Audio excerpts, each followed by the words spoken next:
Assalamualaikum warahmatullahi wabarakatuh. Masih bersama saya Edwin. Pada video kali ini saya akan menjelaskan bagaimana syarat dan dokumen apa saja yang dilengkapi untuk penerimaan peserta didik baru tahun 2020 di Provinsi Sumatera Utara. Nah, untuk kalian yang baru bergabung di channel SMA Negeri 2 Lubakam, langsung saja klik subscribe, like, comment, and share. Jangan lupa aktifkan lonceng notifikasinya sehingga kamu tahu apabila ada video-video terbaru dari channel SMA Negeri 2 Lubakam.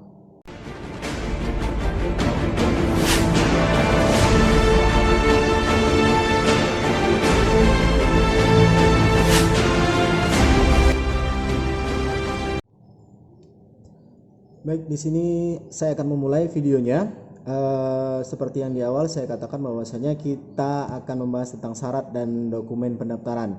Syarat dan dokumen pendaftaran ini sangatlah penting bagi calon peserta didik baru yang akan mendaftar di sebuah sekolah negeri, baik SMA maupun SMK di Provinsi Sumatera Utara.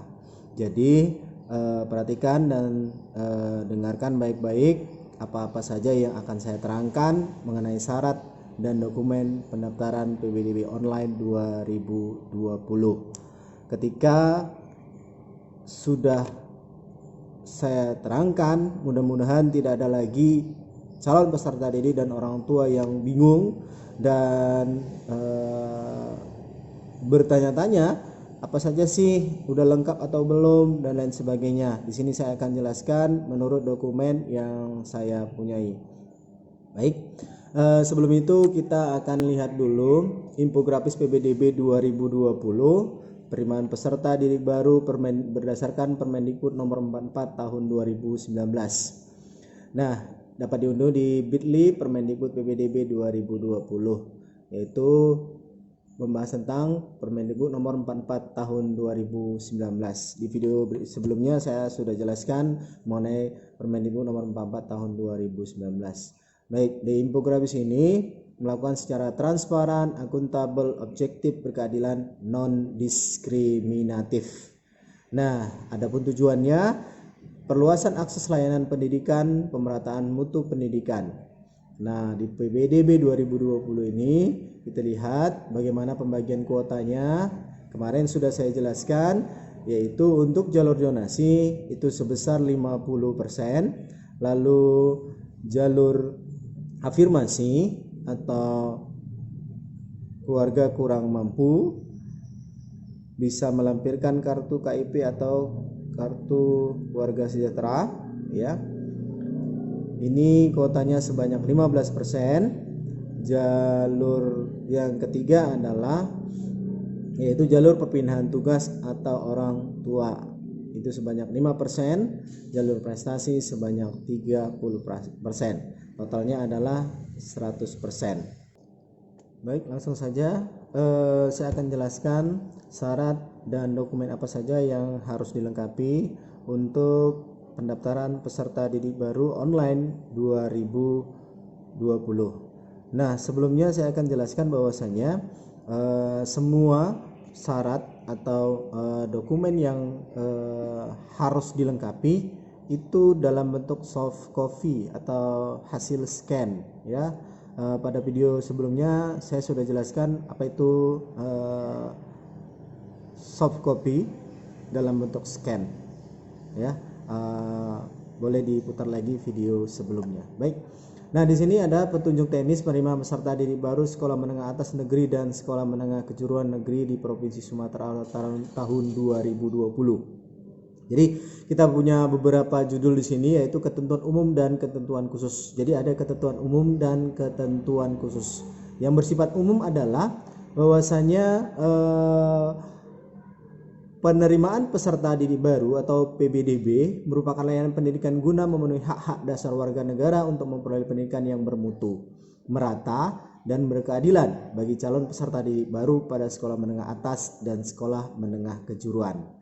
Penerimaan peserta didik baru pada jenjang SMA negeri dan SMK negeri, di mana setiap calon peserta didik hanya diperbolehkan mendaftar di satu jalur pendaftaran saja. Jadi perlu diingat di sini, di garis bawahi, ya, Jadi peserta didik baru, ya, ini digaris bawahi, peserta didik baru, calon peserta didik, ya, hanya diperbolehkan mendaftar di satu jalur pendaftaran saja. Jadi tidak boleh ketika mendaftar di SMA lalu mendaftar lagi di SMK. Jadi tidak boleh. Jadi cukup satu saja. Kalau SMA ya SMA saja, kalau SMK ya SMK saja. Jadi seperti itu. Dan sistem tidak memperbolehkan itu. Walaupun nanti calon peserta didik mencobanya, pasti sistem akan menolak pada saat dilakukan penguploadan. Nah, tadi ketentuan umumnya. Ketentuan khususnya yaitu berupa syarat, ya. Pada saat pendaftar PPDB online daring dengan Android, peserta didik dari tempat di mana siswa berdomisili, ya, mengupload beberapa dokumen berikut. Nah, istilah upload ini adalah mengunggah atau memasukkan dokumen dalam bentuk software atau soft copy ke dalam media internet atau sistem yang akan disediakan oleh PPDB online. Jadi istilahnya adalah di-upload. Nah, beberapa dokumen itu adalah, yang pertama adalah fotokopi kartu keluarga. Ya, fotokopi kartu keluarga di sini, ya, sesuai dengan domisilinya. Apabila mengambil jalur zonasi, maka itu sekurang-kurangnya pada saat mendaftar ada tanggal di bawah, ya, pada kartu keluarga itu ada tanggal di bawah bahwasanya dia menyatakan atau tahun, ya, menyatakan bahwasanya tahun dibuat daripada kartu keluarga tersebut. Itu minimal daripada permen, yaitu itu adalah sekurang-kurangnya 1 tahun, ya. Seperti yang kita lihat di sini, di syarat daripada jalur zonasi tadi, ya, itu menyebutkan bahwasanya bukti tinggal dibuktikan dengan kartu keluarga atau surat keterangan dari ketua RW yang dilegalisir pejabat berwenang. Jadi harus dilegalisir pejabat berwenang, lalu di scan dan di-upload ke dalam sistem. Baik, kita lanjutkan di sini. Nah, yang kedua adalah fotokopi akte lahir. Nah, juga sama, fotokopi akte lahir.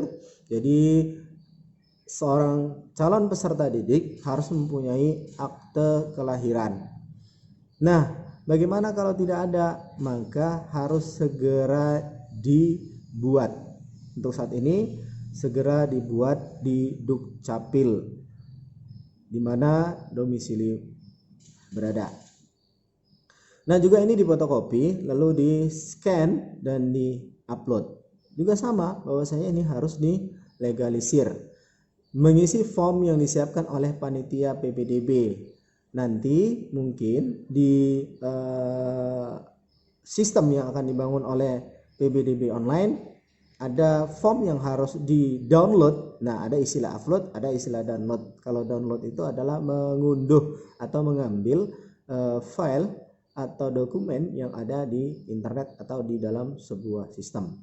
Lalu di print, diisi, dan di scan lalu diupload kembali. Yang poin D, mengupload surat pernyataan tanggung jawab mutlak SPTM yang sudah ditandatangani oleh calon peserta didik dengan bermaterai 6.000. Jadi harus disediakan materai 6.000. Dari mana surat pernyataan tanggung jawab mutlak itu didapat? Iya, nanti kemungkinan dari sistem juga yang akan membuat itu. Berikutnya, khusus calon peserta didik yang mendapat jalur keluarga ekonomi tidak mampu. Itu tadi yang dimaksud dengan jalur afirmasi. Apa yang harus dilengkapi? Nah, salah satunya adalah penerima KIP, lalu PKH. Apa itu PKH? Kartu Program Keluarga Harapan. PKH dari Dinas Sosial atau surat keterangan dari wali program Keluarga Harapan. Surat keterangan dari wali program Keluarga Harapan. Jadi kalau misalnya siswa itu tinggal dengan walinya di suatu tempat dan memang sudah dinyatakan sebagai walinya, maka kartu Keluarga Harapan wali juga mungkin di sini bisa ini, ya, menurut surat ini bisa berlaku. Atau bukti keikutsertaan peserta didik dalam program penanganan keluarga tidak mampu dari pemerintah pusat atau pemerintah daerah. ya. Jadi ada 4 ya, KIP, PKH, baru kartu wali. Dan salah satunya boleh, nggak ada masalah. Salah satunya ini boleh dilampirkan. Khusus calon peserta didik yang mengikuti seleksi jalur prestasi. Nah, untuk yang jalur prestasi, alhamdulillah untuk SMA Negeri 2 Lubuk Pakam tahun ini terkait dengan penerimaan peserta didik baru, SMA Negeri 2 Lubuk Pakam termasuk ke dalam sekolah yang ditunjuk sebagai pelaksana jalur prestasi. Ya, alhamdulillah. Jadi apa syarat-syaratnya? Yaitu memiliki nilai rata-rata rapor semester 1 sampai semester 5 yaitu minimal rata-rata 75 ya. Di sini dibuat minimal rata-rata 75 nilai raportnya dari seluruh mata pelajaran dari semester 1 sampai semester 5. Nah, berikutnya bagi calon peserta didik yang mengikuti seleksi jalur prestasi non akademik wajib mengupload sertifikat atau penghargaan yang dimiliki.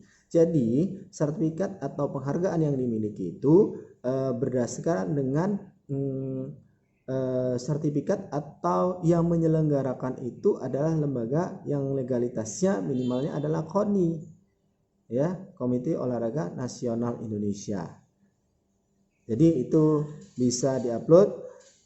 Kemarin diceritakan adalah berjenjang, yaitu berjenjang baik dari mulai tingkat kabupaten, provinsi, nasional ataupun internasional. Nah, kalau untuk kecamatan atau desa atau grup atau instansi itu kemungkinan tidak berlaku. Jadi yang sifatnya tingkat kabupaten, provinsi, nasional ataupun internasional yang diselenggarakan lembaga pemerintah. Dan legalitas untuk khusus olahraga yaitu dari lembaga KONI. Ya. Kalau pendidikan bagaimana? Ada juga O2SN atau OSN itu juga bisa berlaku karena di sana ada jenjang. Nah, yang dipakai adalah bukan kepesertaan, tapi yang mendapatkan penghargaan juara, baik juara 1, 2 maupun juara 3. Berikutnya bagi calon peserta didik yang mengikuti seleksi jalur perpindahan tugas orang tua wali mengupload surat penugasan dari instansi. Jadi instansi siapa orang tua atau walinya yang kemungkinan pindah kemari, lembaga, kantor atau perusahaan yang mempekerjakan dan SK mengajar guru di SMA negeri dan SMK negeri tujuan. Jadi kalau yang ini tadi bagian yang di sini adalah perpindahan tugas orang tua wali. Jadi mengupload surat penugasan dari instansinya. Misal kemarin saya contohkan